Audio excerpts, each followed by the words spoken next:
Why is it still so hard for me to speak English? Even after all these years, that question kept echoing in Isabella's mind. She wasn't a beginner. She had lived in the United States for more than 5 years. She studied psychology at university.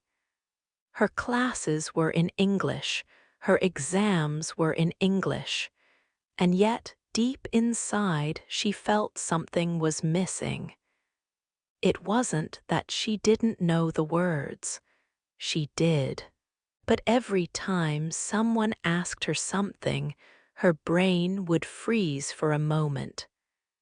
She always had to translate her thoughts from Spanish to English before speaking. It was like there was a wall inside her mind. She couldn't stop it. She would hear a question, think of the answer in Spanish, then carefully translate it. By the time the words reached her mouth, the moment had passed. The topic had changed. Her chance was gone.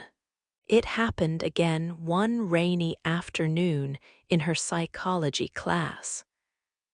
The professor asked a simple question. What does emotional intelligence mean to you? Isabella knew the answer. She had read the textbook, she had taken notes, she had ideas, but her mind panicked. She was too busy translating her thoughts. Before she could open her mouth, another student had already spoken. She lowered her eyes and pretended to write something in her notebook, but inside she was frustrated, angry and tired. That night she walked home in silence. Her umbrella shook in the wind. The streets of Denver were wet and cold, but nothing felt colder than the voice inside her that kept repeating, "You're still not fluent. You still can't think in English." Back in her apartment, her roommate Maya noticed something was wrong. "You okay?" Maya asked gently. Isabella gave a tired smile. "I just feel stuck. I live here, I study here, but I still think in Spanish. Every sentence I say is a translation." Maya thought for a moment, then said, "Maybe it's time to stop climbing over that wall. Maybe it's time to build a new one. In English." Those words stayed with Isabella for days. She realized that Maya was right. If she wanted to become fluent, truly fluent, she couldn't just learn more vocabulary. She had to change something deeper. She had to change the way she thought. The next morning, she opened her phone and saw it was still in Spanish. Her Netflix settings, Spanish, her grocery lists, Spanish, even her calendar reminders. That day, she began making small changes. She switched her phone to English. She deleted the Spanish subtitles on Netflix. She started watching shows in English only, even if she didn't understand every word. She replaced her to-do list with simple English phrases. Everything felt unfamiliar, uncomfortable. But that was the point. She wanted her brain to start adapting. One afternoon, while walking to class, she looked up at the sky and thought, "Está nublado." Then she stopped herself. "No," she whispered, "say it in English." So she tried, "It's cloudy today." It felt slow, but it felt right. That day, she decided to do something new. She would talk to herself in English. Not out loud, but inside her mind. She began narrating her life in English, sentence by sentence. "I'm going to class now. I forgot my umbrella. I'll eat lunch after this." It was difficult at first. Her thoughts didn't come naturally. She had to search for words. But slowly, her brain adjusted. Within a week, her sentences became smoother.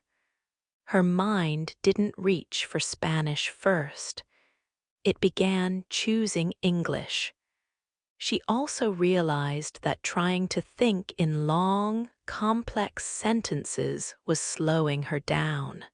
So she stopped. Instead of thinking, "I hope the weather improves later because I have to meet a friend," she thought, "I hope it doesn't rain, I want to go out." Short, simple, clear, no more perfect grammar, just real thoughts in English. Another habit she developed was describing what she saw. In cafes, she would look around and think, "The woman is drinking tea. The boy is playing with his spoon. The light is soft today."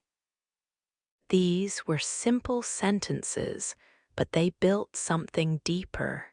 A habit of thinking in English about the real world. Still, there was fear, the fear of making mistakes.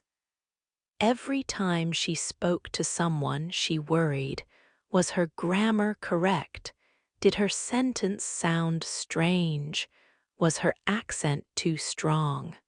But then she remembered something her professor once said.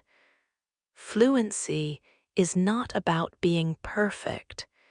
It's about being brave enough to keep going. She also began noticing how even native speakers made mistakes. They said things like "me and my friend went," which wasn't correct, but they didn't stop to fix it. They just spoke. So Isabella made a promise to herself. She would stop chasing perfection. She would start chasing progress. One day, during a class discussion, something amazing happened.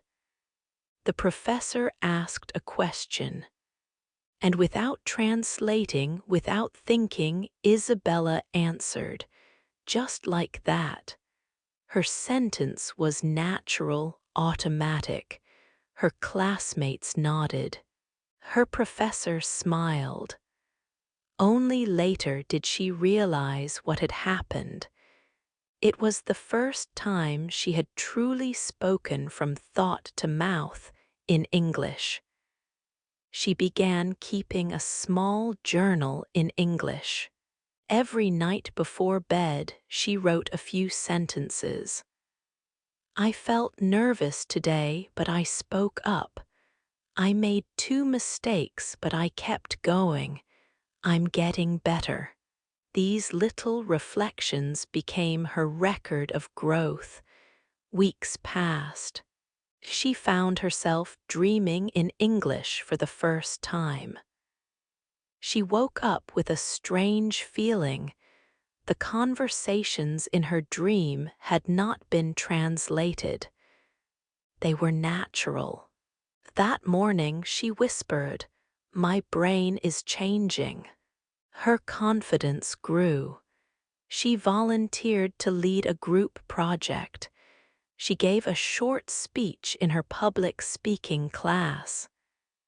She attended a networking event. And at every step, she challenged herself to think, not translate, in English. One afternoon at the university library, she noticed a girl standing alone, looking unsure. The girl was holding a form and speaking quietly to the librarian. Isabella recognized the expression on her face: fear, confusion, hesitation. She walked over and gently asked, "Do you need help?" So the girl looked relieved. "Yes, I just moved here. My English is not good."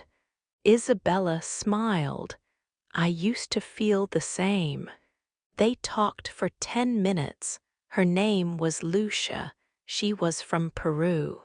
She said she still thought in Spanish all the time and felt embarrassed to speak.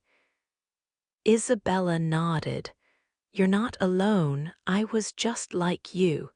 But it gets better. Let me show you what helped me." She shared her routine, her habits, her story, and Lucia listened with wide eyes. A few weeks later, Lucia stopped Isabella outside class and said, "I just realized I was thinking in English without trying. It's working." That moment made Isabella smile with pride.